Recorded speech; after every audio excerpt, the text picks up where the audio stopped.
4-1. 4-1. It was an arduous, grueling contest, particularly for those watching, people like James Horncastle. James, what was it like there in the Puskás Arena? Great stadium, by the way, for a new build. It was really sort of steep, great atmosphere. I mean, just below me there was Viktor Orban. Everybody's if you're going to build stadium, sometimes you just need a guy like him. A very strong man. A strong leader. Very strong man. In fact, he didn't sit down throughout. There was all the UEFA sort of delegates. There's Seferin, Boban, Figo, and all that sort of thing. And they were sat down, and he just stood up and watched the Kicking every game. ball. Pretty much, yeah. So, but yeah, I mean, when Roma went 1-0 up, I felt that's it. It's done. Because that's just what they do. They get in front and then they back themselves to keep a clean sheet. And ultimately it's an own goal that got Sevilla back into the competition that they always win. But I don't know what it looked like on TV, but I can imagine it being pretty attritional. But the entertainment value at the stadium was just amazing, because usually, like, if you go to a Roma game, you get distracted by what the fans are doing in the curva. But ever since Jose's been there, you get distracted by what's going on in the technical area. It was unbelievable. Like, I mean, Michael Oliver, who's kind of famous in Italy for having a dustbin for a heart. That's what Gigi Buffon said after he gave that penalty in Madrid that sort of knocked Juventus out a few years ago. I mean, the job he had to do to kind of keep Jose and his coaching staff under control was, you could see afterwards when the referees went to get their medals, they just wanted to get out. They were just like, this has been awful. But he was waiting for them in the car park, though. James. He was. Because at full time, I expected Mourinho to go over to the Roma fans, and instead he just went straight down the tunnel. I was like, okay, so we're not going to see him until the press conferences, the flash interviews, and that sort of thing. But one of my producers, I think, accidentally found himself in a lift with Jose. and then obviously the footage has emerged this morning of him in the car park doing a Didier Drogba on Anthony Taylor, which is just, I mean, yeah, it was an exhausting evening. How awkward was it in the lift with Jose? Did the producer Well, I wasn't. say? I was No, in but there. It was just one of those things. But because the stadium is so good, you're not in a. It's not like the hospital lift at San Siro, for example, where you're waiting for it for 20 minutes and it takes half an hour to go from one floor to the next. It was pretty swift, but Jose afterwards, sort of saying, look, they should have booked Lamela and twice, and he would have got sent off, and he wouldn't be in a penalty shootout. It felt like Anthony Taylor was Spanish rather than English, because his decisions seemed to be pro Sevilla. Just the whole gamut of Mourinho-ness. I mean, as much as people would concentrate on his unsporting behaviour, I was quite struck at the end of the game how he got the players huddled around him, and I mean, there was this other thing where Jose he takes his players by the hand, and like a sort of doting father takes them by the hand and sort of leads them back onto the pitch, and he gave this sort of rousing speech in front of everyone, Phil Brown style, and then at the end of it, he walked all around the stadium. So he went to the Roma fans. Stopped by them, and then he walked to the Sevilla fans and applauded them, and then he walked to the Sevilla players and sort of shook hands with them, and then sort of hugged Mendilibar, and then sort of went to get his runners-up medal before the ceremony was really starting, and kind of just wanted to get that kind of over with. But yeah, it was a shame because, I mean, not for Sevilla, obviously. Not for Sevilla, yeah. For Romanisti, that was such a pivotal game, not only because they could have won a second trophy in 2 years, but also because of the Champions League money that it would have got. It would be the first time that 5 Italian teams would be in the Champions League next year. For Roma, having not been in that competition for 5 years, it would have perhaps have generated the money that they could spend in the transfer market and convince Mourinho to stay. And whilst he kind of left the door open last night by saying, look, I've not had any contact with any other clubs, I want to have a meeting with the owners and see what their plans are. Without that Champions League money, without playing in the Champions League, you wonder what more is there that he could do, really. All right. Well, Roma fans will no doubt point to the penalty they felt they should have been given for handball, but others will say maybe Tammy Abraham should have taken his chance. Maybe Belotti should have done better on that opportunity he had, and maybe their penalty takers should have been a bit better too. Sevilla, would you say, James, before we let you get off to the airport, would you say Sevilla worthy winners? I think it was pretty even, to be honest. I mean, the thing is, Jose risked Dybala from the start, and it paid off because he scored.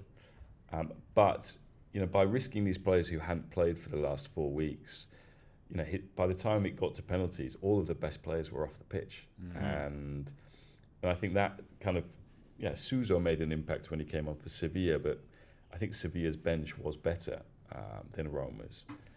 Just a magnificent story to have Montiel score, deciding penalty shootout winning finals in what 6 months. Just insane, really. Particularly when he'd been forced to retake that penalty. Yeah, well. Forced or invited to. I imagine he was delighted to retake that penalty. Oh, if I must. Yeah. But no, I mean, it was. It's just one of those games where, like, you get it gets into the early hours of the morning, and you're wondering, just like this. It was partita infinita, as they say, just like it was endless. It did feel like that. Yeah. All right. Well, thank you so much for joining us today. You got another 2 of these coming up. Fiorentina against West Ham next Wednesday, and then, of course, the Inter-Man City match. So loads more to be chatting with you about. But buon viaggio, buon ritorno, rientro. I would say that in Hungarian, but Hungarian as a language is just crazy. Really? It really is. So that was James Horncastle in Hungary. Crikey. Have we talked enough about Mourinho? Have we talked about this man who didn't actually play in a game that the other team won anyway? Maybe. I mean, I would just say on the endless theme, it was incredible because the second half of extra time, I think, lasted 10 minutes. There was 10 minutes and 24 seconds of injury time. On a 15-minute pro-rated, that's 31 minutes and a half. Yeah. That's how much it would be added on time. I mean, it was crazy. It really did feel like, I mean... 14 cards or 13. No one's quite sure it was that many. Literally lost count of the cards. Yeah, it was a crazy game. So he's a 60-year-old man. Jose Mourinho. How does he still have the energy for this? It's remarkable.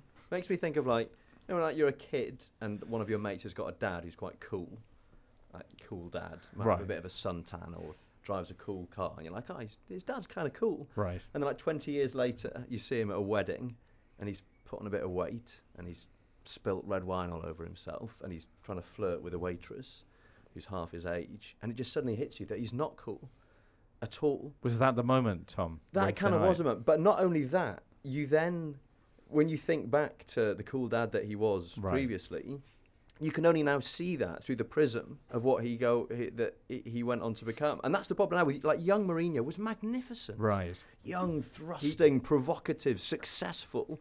But now when you look back at him and you know that this is where he kind of ends up and he's still going, I don't know, for me, it diminishes that. But what's interesting from speaking to James about this is that in Italy, when he came back, it was like he was paused. It was 2010 Mourinho. And everything that happened in between, they didn't really care about so much. In the same way, in this country, when a manager leaves the Premier League... But that's what Italian football's for. It's this kind of bizarre cryogenic... in Dzeko and... Exactly, yeah. But so he's not, like, in Italy, he's still Giroud, put on that pedestal, isn't Ibra. he? Very much so.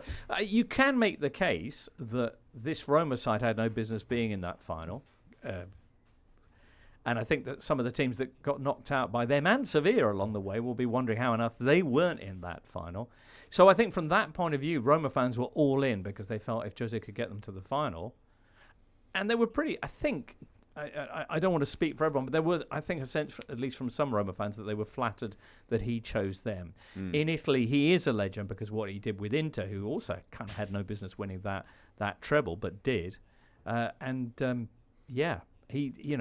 like having him in their corner. But you know what? We should talk a little bit about Sevilla. Unless, Laurie, you want to talk about Mourinho, because you had him there at Manchester, didn't you? Well, exactly. I sort of started covering United after he left, but the scar tissue of his tenure was there. So, Ole Gunnar Solskjaer providing the balm to some degree. But I thought that Jose was supposed to be in this kind of latter stage of his career charming phase where he'd kind of toned it down a bit. No, it's like the total opposite, wasn't it, last night? It was absolutely revved up to the max. Yeah.